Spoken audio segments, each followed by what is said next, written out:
اعوذ باللہ من الشیطان الرجیم بسم اللہ الرحمن الرحیم السلام علیکم ورحمۃ اللہ وبرکاتہ۔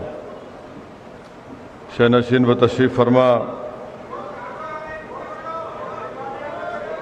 جناب الیاس سیٹھ صاحب، جو مجلس اتحاد المسلمین کے آنے والے 2023 کے اسمبلی انتخابات کے گلبرگہ شمال کے امیدوار ہیں۔ شہنشین تشریف فرما مولانا جاوید صاحب، مولانا جناب رئیس صاحب، صدر رضا اکیڈمی، جناب کوثر محی الدین صاحب، رکن اسمبلی تلنگانہ و انچارج MIM کرناٹکا، اور محترم جناب اقبال احمد شیرنی فروش صاحب، سابق میئر وہ صدر مجلس اتحاد المسلمین ضلع گلبرگہ، معزز علماء کرام، مشائخین عظام، میرے مجلسی رفقا، معزز حاضرین اکرام، میں سب سے پہلے آپ تمام کا بے حد شکریہ ادا کرتا ہوں کہ آپ لوگ نے اپنا قیمتی وقت نکال کر آج کے اس اجلاس میں شرکت کی۔ میں آپ تمام کا اور اہلیان گلبرگے کا شکریہ ادا کرتا ہوں کہ آپ تمام نے مجلس اتحاد المسلمین کے امیدواروں کے حق میں اپنے ووٹ کا استعمال کیا۔ میں شکر گزار ہوں آپ لوگوں کا کہ آپ نے پولنگ کے دن بڑی محنت اور جستجو کی۔ میں شکر گزار ہوں محترم جناب الیاس سیٹھ صاحب کا، ان کے تمام مجلس کے ساتھیوں کا اور آپ تمام حضرات کا کہ آپ نے بڑی محنت کی۔ اللہ سبحانہ و تعالیٰ نے، میں سمجھتا ہوں کہ ہم کو اتنی بڑی کامیابی نہیں ملی جس کا امید کر رہے تھے، مگر کامیابی یہ ضرور ملی کہ الحمدللہ آپ تمام ذمہ داروں کا ہم کو آپ کا ساتھ ملا، آپ کا اعتماد ملا، اور مجھے یقین ہے کہ آپ تمام کے اعتماد، آپ تمام کے ساتھ کی بنیاد پر انشاءاللہ تعالی ہم اپنے سیاسی سفر کو جاری اور ساری رکھیں گے، اور مجھے یقین ہے کہ اگر ہم محنت کرتے رہیں گے تو انشاءاللہ تعالی نہ صرف گلبرگہ شمال کی اسمبلی سیٹ بلکہ گلبرگہ ضلع میں جتنی اسمبلی کی سیٹیں ہیں وہاں سے مجلس انتخابات میں حصہ لے گی، اور انشاءاللہ تعالی اللہ سبحانہ و تعالی آپ کی دعاؤں اور آپ کی محنتوں کی بنیاد پر اللہ ہم کو کامیاب اور کامران کرے گا۔ تو میں اپنے جماعت کے ذمہ داروں سے بھی یہ گزارش کرنا چاہوں گا کہ اپنے ہمتوں کو اور اپنے حوصلوں کو بلند رکھیے۔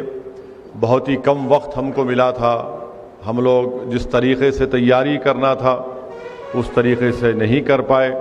یقیناً کہیں نہ کہیں کوئی کمزوری بھی ہوگی، اور انشاءاللہ تعالی ہم ان تمام کمزوریوں کو دور کریں گے اور ایک نئے جد و جہد اور نئے ہمت اور حوصلے کے ساتھ اپنے کام کو جاری اور ساری رکھیں گے۔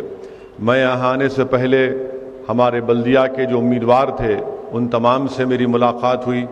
میں نے ان سے بھی گزارش کی کہ وہ اپنے اپنے بلدی حلقے میں سرگرم رہیں، عوام سے وابستہ رہیں، عوام کی تکالیف کو، ان کے مسائل کو حل کرنے کی کوشش کریں، اور میں نے ان تمام امیدواروں سے اس بات کا وعدہ بھی کیا ہے کہ اگر وہ اپنے اپنے بلدی حلقے میں حرکت میں رہیں گے، عوام کے مسائل کو سمجھتے رہیں گے، کام کرتے رہیں گے، تو انشاءاللہ تعالی آئندہ جب 5 سال کے بعد بلدیہ کے انتخابات ہوں گے، اگر وہ سرگرم رہے، عوام سے وابستہ رہے، تو مجھے کوئی اس بات کی شکایت نہیں ہوگی کہ میں دوبارہ مجلس ان کو وہاں سے اپنا امیدوار بنائے، کیونکہ ہم کو کام کرنا ہے اور عوام کا اعتماد اور عوام کے دل کو جیتنا ہے۔ اور مجھے یقین ہے کہ انشاءاللہ تعالی جو الیاس سیٹھ صاحب نے محنت کی، جستجو کی، انشاءاللہ تعالی وہ ضرور رنگ لائے گی۔ میں کیونکہ یہ ہمارے جماعت کے ذمہ داروں کا اور قوم اور ملت کے ذمہ داروں کا اجلاس ہے، میں آپ کے بتانا ضروری سمجھتا ہوں کہ جب میں پہلا اسمبلی کا الیکشن لڑا تھا 1994 سپٹمبر یا اکتوبر کا مہینہ تھا، مجلس اتحاد المسلمین کی طرف سے میں واحد رکن اسمبلی کامیاب ہوا تھا۔ مجلس کے اس زمانے میں 4 اراکین اسمبلی تھے، شکست ہوئی اور صرف میں اکیلے کامیاب ہوا۔ میں نے محنت کی، ہمارے بزرگوں کی ہدایت پر عمل کیا، ہمارے والد مرحوم کی سرپرستی حاصل تھی، ان کی نصیحتیں میرے لیے آج بھی ایک قیمتی اثاثہ ہے میرے لیے۔ ہم نے محنت کی اور اس کے 1.5 سال کے اندر جب پارلیمنٹ کا الیکشن ہوا 1996 کا، تو مرحوم قائد سالار ملت کے خلاف موجودہ نائب صدر جمہوریہ جناب وینکیا نائیڈو صاحب انتخابات لڑنے حیدرآباد کو آئے تھے، اور اس زمانے میں مجلس کے خلاف ایک انتشار کی کیفیت پیدا کرنے کی سرزمین حیدرآباد پر کوشش کی گئی تھی، تو مخالفت میں بھی کوئی ایک صاحب کھڑے ہو گئے تھے، مگر اس کے باوجود بھی آپ دیکھیں گے 96 کے پارلیمانی الیکشن کا نتیجہ نکالیں گے تو 1.5 سال کے اندر مجلس نے ان تمام 3 اسمبلی حلقہ جات سے جہاں سے ہم کو شکست ہوئی تھی، ہم نے دوبارہ وہاں سے اپنی برتری کو حاصل کیا اور بڑی تعداد میں اپنے ووٹ کو حاصل کیا، اور پھر اس کے بعد 98 میں پھر پارلیمنٹ کا الیکشن ہوا، الحمدللہ وہی نتیجہ نکلا۔ 99 میں جب اسمبلی کا الیکشن ہوا تو مجلس اتحاد المسلمین نے ان تمام اسمبلی سیٹ پر کامیابی حاصل کر لی تھی جہاں پر 5 سال پہلے ہم کو کامیابی نہیں ملی تھی۔ تو میں اپنے تمام جماعت کے ذمہ داروں سے، اراکین سے، میری ان سے پرخلوص گزارش ہے کہ اپنے حوصلے کو بلند رکھیے اور اللہ کی ذات پر پہلے سے زیادہ توکل کریے اور محنت کریے، جستجو کریے، اور میں بھی یہ کوشش کروں گا کہ انشاءاللہ تعالی مہینے میں کم سے کم 1 دن گلبرگہ ضلع میں آؤں، نہ صرف گلبرگہ شہر بلکہ گلبرگہ ڈسٹرکٹ میں جہاں پر بھی ہماری تنظیم مضبوط ہوگی وہاں پر بھی ہم جائیں گے، چاہے وہ جلسہ ہوگا یا اس طرح کا اجلاس ہوگا یا پھر ذمہ داروں سے ملاقات ہوگی تو میں انشاءاللہ تعالی ضرور آؤں گا۔ میرا بھی مقصد یہی ہے، جماعت کا پیغام یہی ہے، جماعت کا نصب العین بھی یہی ہے کہ بھارت کی جمہوریت میں مسلمانوں کی ایک سیاسی قیادت بنے، مسلمانوں کے ایک لیڈرشپ بنے، مسلمانوں کی ایک سیاسی آواز بنے، مسلمانوں کی ووٹ کی اہمیت دوبارہ پیدا ہو، مسلمانوں کے ووٹ کی اہمیت دوبارہ پیدا ہو، اور جب یہ چیزیں اسی وقت ممکن ہوگی جب ہم تمام متحد ہو کر اپنے ایک مرکز سیاسی سے وابستہ ہو کر اپنی جماعت مجلس اتحاد المسلمین کو مضبوط کریں گے۔ یقیناً ہم مختلف مسلک سے اور عقیدت سے عقیدے ہمارے ہو سکتے ہیں، مگر یاد رکھیے وطن عزیز کے جو حالات ہیں وہ حالات ہم کو اور آپ کو پکار کر یہ کہہ رہے ہیں کہ آپ کو اپنی ایک سیاسی قیادت کو بنانا ضروری ہے۔ میں پھر سے اس بات کو دہرا رہا ہوں کہ میں گلبرگے کے اس تاریخی روحانی شہر کو آنے کا مقصد ایک ہی ہے کہ یہاں سے آپ کی ایک زمینی سطح سے آپ کی لیڈرشپ پیدا ہو، آپ کے ووٹ سے آپ کا نمائندہ کامیاب ہو، تاکہ کرناٹکا کی اسمبلی میں جا کر وہ مظلوم عوام کی ایک آواز بن سکے۔ میرا ماننا یہ ہے، بلکہ میری جماعت کا ماننا یہ ہے کہ بھارت کے مسلمانوں کے تحفظ کے لیے، بھارت کے مسلمانوں کی شریعت کی حفاظت کے لیے، بھارت کے مسلمانوں کی ثقافتی اور ان کے کلچر کی حفاظت کے لیے، بھارت کے مسلمانوں کی تعلیمی معیار کو، لٹریسی ریٹ کو بڑھانے کے لیے، ڈراپ آؤٹ ریٹ کو کم کرنے کے لیے، نوکریوں میں مقام حاصل کرنے کے لیے، پولیس کی ناانصافیوں کے خاتمے کے لیے یہ بہت ضروری ہے کہ ہم اپنی ایک قیادت کو بنائیں اور وہ ہمارے ووٹوں سے جیت کر کامیاب ہو کر، چاہے وہ اسمبلی ہو، پارلیمنٹ ہو، بلدیہ کے انتخابات ہو یا ضلع پریشد کے الیکشن ہو، وہاں پر جائیں۔ اسی کے اوپر مجلس اتحاد المسلمین کام کرتے جا رہی ہے، کام کرتے آ رہی ہے، اور یہ مجھے یقین ہے کہ انشاءاللہ تعالی میں اس دنیا میں رہوں یا نہ رہوں، یہ کام اللہ اپنے فضل سے، اپنے کرم سے، نبی کریم صلی اللہ علیہ وسلم کے صدقے اور طفیل سے یہ کام جاری اور ساری رہے گا۔ میری آپ سے پھر سے گزارش ہے کہ آپ مجلس کو مضبوط کریں۔ مجلس کو مضبوط کرنے کا مقصد یہ ہے کہ آپ کی ایک آواز ہوگی، آپ کے ووٹ کی اہمیت ہوگی۔ ہم اتنی جلد بازی میں اور بغیر کسی تیاری کے ہم الیکشن میں حصہ لیے بلدیہ کے، اور الحمدللہ گلبرگہ شمال سے اگر میں غلط نہ ہوں تو 10,500 کے قریب ہم کو ووٹ حاصل ہوئے۔ یہ بہت بڑی کامیابی ہے۔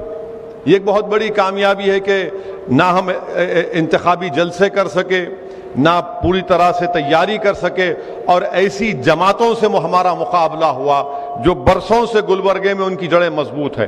تو انشاءاللہ تعالی ہمارا کام جاری رہے گا اور ہم کو اپنے حوصلوں کو بلند رکھنا پڑے گا۔ دوسری اہم بات جو میں آپ سے یہ عرض کرنا چاہ رہا تھا کہ ابھی الیاس سیٹھ بولے کہ صاحب مجلس کے مخالفین یہ شکایت کرتے کہ آپ زیادہ کانگریس کو بولتے، بی جے پی کو کم بولتے۔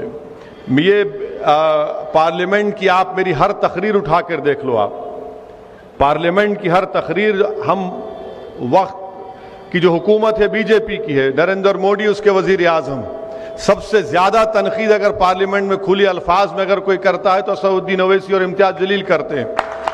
تو اس میں یہ مطلب نہیں ہے، مگر آپ یہ بھی دیکھیں گے کہ پارلیمنٹ میں نہ امتیاز جلیل جا کر مودی سے گلے ملے، گلے کون ملے آپ کو معلوم، جو دوڑتے ہوئے گئے اور جا گلے مل لیا، اور جبکہ اس وقت گلے ملے جب نو کانفیڈنس موشن مودی کے خلاف لایا گیا تھا۔